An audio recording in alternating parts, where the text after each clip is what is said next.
Chapter 21. The lion becomes the king of beasts.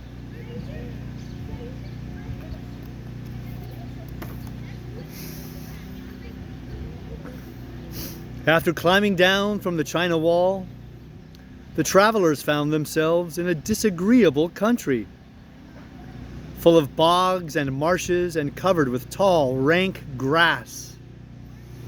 It was difficult to walk far without falling into muddy holes, for the grass was so thick that it hid them from sight. However, by carefully picking their way, they got safely along until they reached solid ground.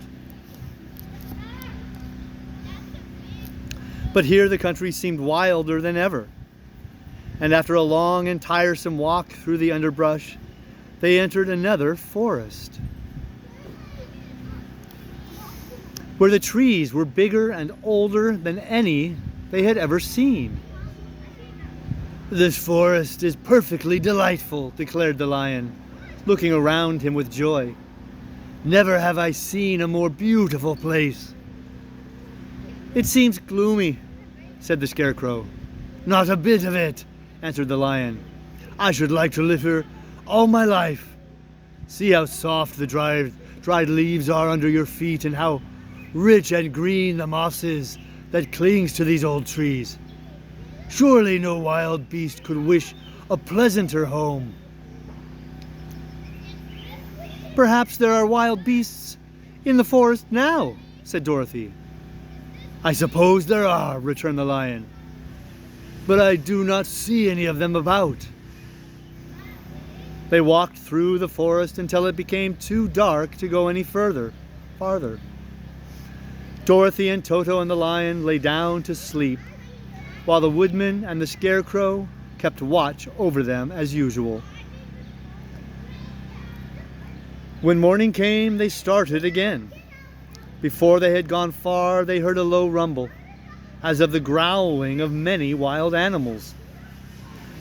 Toto whimpered a little, but none of the others was frightened, and they kept along the well-trodden path until they came to an opening in the wood, in which were gathered hundreds of beasts of every variety. There were tigers and elephants and bears and wolves and foxes and all the other animals in the natural history. And for a moment, Dorothy was afraid. But the lion explained that the animals were holding a meeting, and he judged by their snarling and growling that they were in great trouble. As he spoke, several of the beasts caught sight of him, and at once the great assemblage hushed as if by magic. The biggest of the tigers came up to the lion and bowed, saying, "Welcome, O King of Beasts! You have come in good time to fight our enemy and bring peace to all the animals of the forest once more." "What is your trouble?" asked the lion quietly.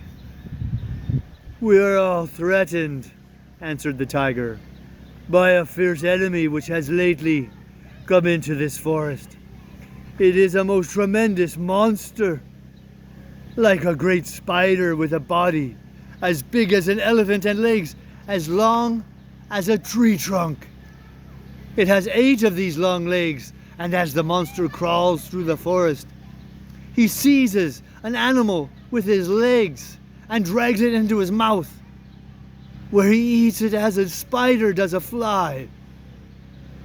Not one of us is safe while this fierce creature is alive, and we had called a meeting to decide how to take care of ourselves when you came among us."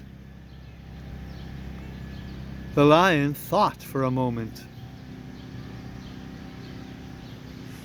"Are there any other lions in this forest?" he asked. "No, there were some, but the monster has eaten them all. And besides, they were none of them nearly so large and brave as you. If I put an end to your enemy, will you bow down to me and obey me as king of the forest?" inquired the lion. "We will do that gladly," returned the tiger.